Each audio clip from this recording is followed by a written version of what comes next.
Hi everybody, Hansu327 here again for another episode of Tips and Tricks on how to win at Quibids. Today we're going to go over what to look for in an auction to pretty much know when is the best time for you to jump in to start bidding on an item, and pretty much also knowing when an auction is coming to an end. So let's go find an item here. How about this microwave? So first things I'm looking for right off the bat is obviously the price. This price range here, the higher the price, the more game your competitors are going to be, and more devoted and more willing to spend bids on the particular item. The next thing I'm going to look for is I'm going to scroll down, and you got these 4 tabs: description, reviews, statistics, and similar auctions. The one I care about right now is statistics. So when you click on it, what this will tell you are the current, or not the current, the previous 9 winners of this highlighted item that we have here. Now this might not be up to date 100%, but this information is still useful. What it tells you, okay, the bidder's name, the auction number. All I care about is the end price and how many bids that person spent.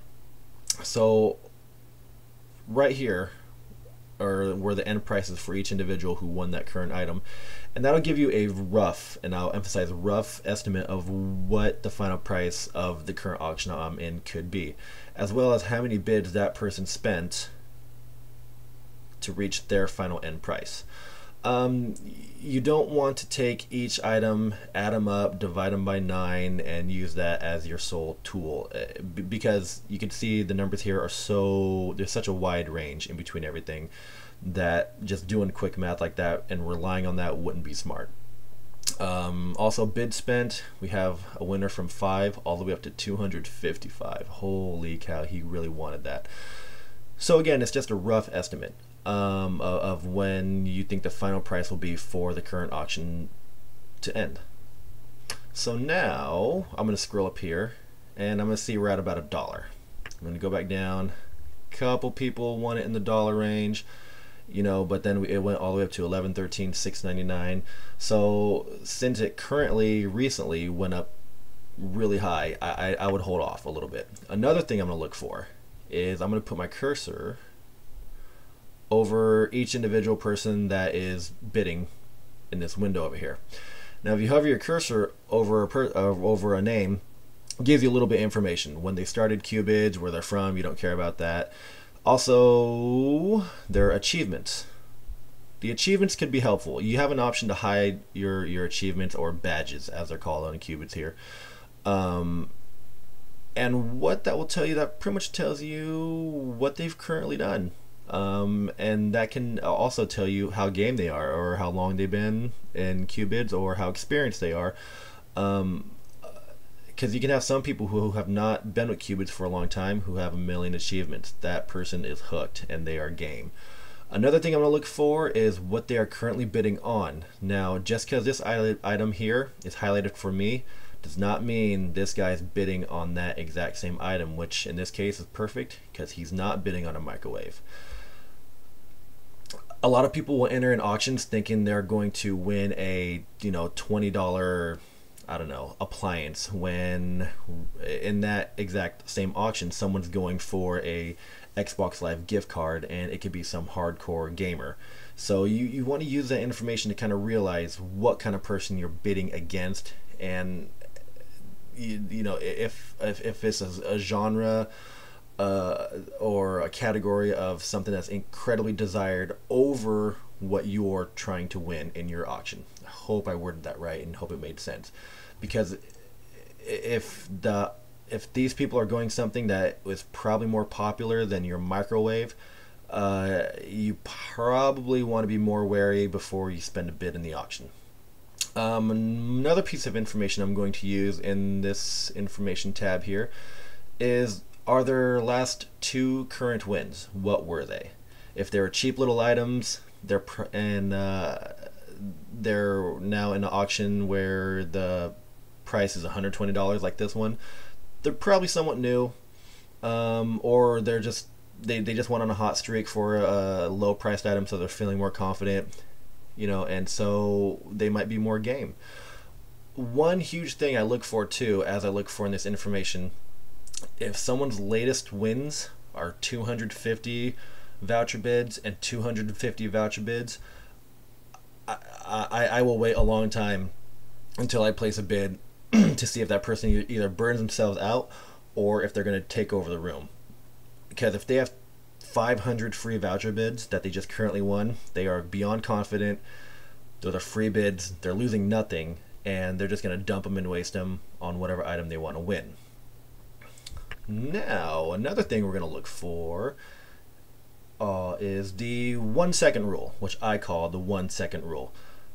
A lot of people wait for this ticker to reach 1 second till they place a bid. That's great. Don't do that right off the bat in hopes of thinking you're going to win the auction just by using that strategy alone. If you lose the auction, that sucks. You're going to lose more than you win. But what information you do want to use at that 1 second rule, watch, and that was perfect timing, are how many people are going to click bid now at that 1 second. That is key to knowing how active this auction still is. Just a second ago we had 4, 5, 6 bids right away at that last second. So I'm not even going to place a bid. We have at least 6, 7 people staring at this and waiting for it to get to that 1 second mark.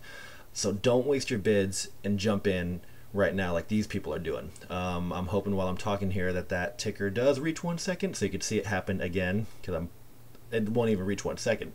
So use that 1 second rule only to gauge how many people are left in the room bidding at that final second. Don't bid until it gets down to about 2 or 3. You're just wasting your bids if there's 4, 5 plus people waiting for that last second. Another thing you want to look for, and I'll get into more in a different episode, are the bid-o-matics.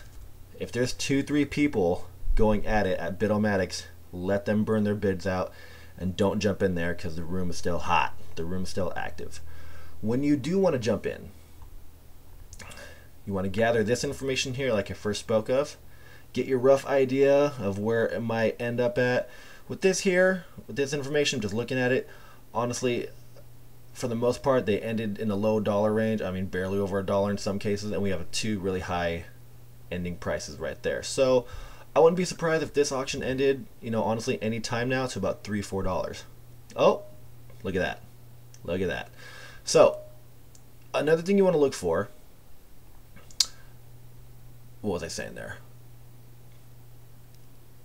So when the room is slowing down, that was just a bad example. The bid-o-matics here threw my lesson off here, but I'll go over bid-o-matics in another, like I said, in another episode. When you are waiting for that 1 second moment, what you want to look for, again, is just 2 to 3 people bidding. When you do that, go ahead and jump right in, because odds are those 2 other people have been in the room for a long time, and now you're a brand new player who came in, and that will go into their heads. That will. They'll say, who is this new person that just jumped in? This person's fresh to the auction. We've dedicated so many bids. This person's basically at the start.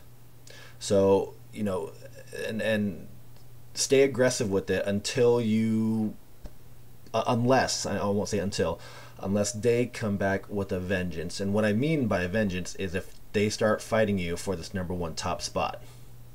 Okay? Don't get into the battle of fighting for that top spot. If that starts to happen, either back out completely or wait for the 1 second rule, like right here, like we just saw again. And when you'll over time you'll start to feel when the auction will actually finally come to an end, and you'll just get a weird sense of, okay, I have this. However, if you have that weird sense of, I do have this auction, it's mine, but you just spent 10 to 15 bids, back out. You're not going to win every auction, but these tips here are going to, if you follow them and listen to them, they're going to increase your odds of winning these auctions. And just for fun's sake, what do we got here? I'm going to look, $100 item, statistics. Okay, $6. So, so about maybe the $1.50 to $2.50 range, I would assume this guy will end at. I'm not going to hang out and waste you guys' time till it reaches that point.